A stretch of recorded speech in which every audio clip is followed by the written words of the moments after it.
Late Friday, we got news that we would indeed see the $1.9 trillion stimulus bill likely pass. Senate passing version goes now to the House and likely then to the desk of President Joe Biden. Rick Newman joins us now to talk about what the end of this saga, the likely end, I should say, Rick, of this saga means for consumers. First of all, I think everyone wants to know when they're going to get their checks, and also just sort of where economists see it going from here. We talked for months and months and months about would it be 1.2 trillion, 1.4, 900 billion, and ultimately we got the full Monty.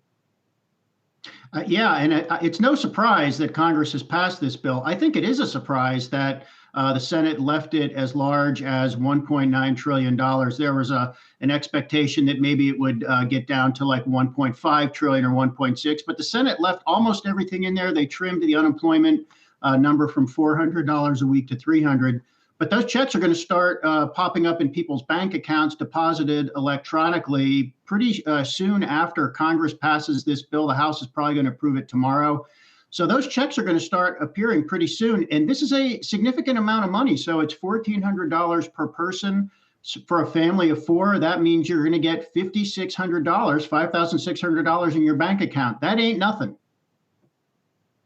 Definitely is not nothing. And I want to talk specifically, especially again, as it's International Women's Day, about that child tax credit, which if you are a single mother, for example, who's really been hit by this pandemic, and we know women have disproportionately to men, this could be something that could be particularly helpful. It's also something that reportedly the Dems are going to try to extend beyond just this year.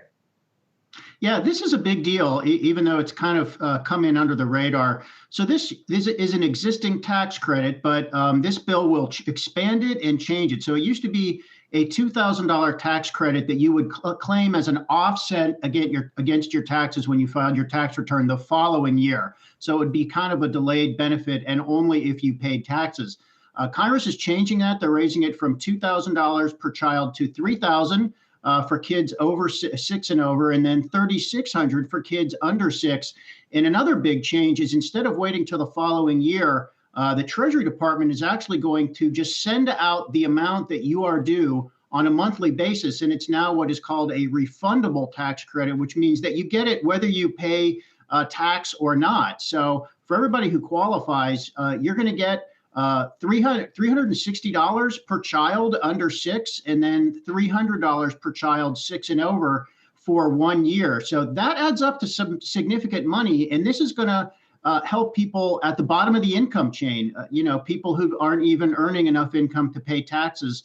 And as you pointed out, Julie, it's a 1-year plan, but I think this is a test to see, is this politically popular enough that Democrats could possibly make this permanent in some fashion next year?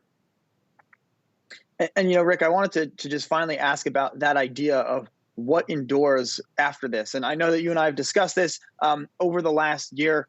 To me, it seems clear that sending Americans money, which, by the way, this isn't the first time that we've done it. It's just the first time we've sent 3 rounds of checks within 12 months. It seems like it's not really something politicians can start to talk down in future downturns, right? 2/3 of people approvingly say of sending out checks. How are you thinking about the implications of what the next round of fiscal stimulus looks like based on what got through and how popular various provisions of these bills were? You're right that we've sent out checks before, but never on this scale. So in this year alone, and there was checks that went out last year, in this year alone, many families are going to get more than $10,000, Miles, of basically free money from the government. And that is targeted at the bottom of the K-shaped recovery we've been talking about, the lower leg, the people who are not really recovering so much. So I don't think we're gonna have sustained $1,400 checks going out every year. But at the lower end, I think that tax credit is something, that child tax credit is something that probably makes pretty good economic sense. And I think Democrats might see if they can make that permanent. Of course, this is going to depend largely on who controls Congress after 2022. So Congress might be able to, the Democrat-controlled Congress next year might be able to make that permanent. If Republicans can take control of Congress, you can see them reversing that because that's what happens with tax policy. But we're definitely experimenting with some things that are close to becoming universal basic income, not the $1,000 or $1,200 we heard from Andrew Yang earlier per person per month, but smaller amounts that might be more politically plausible.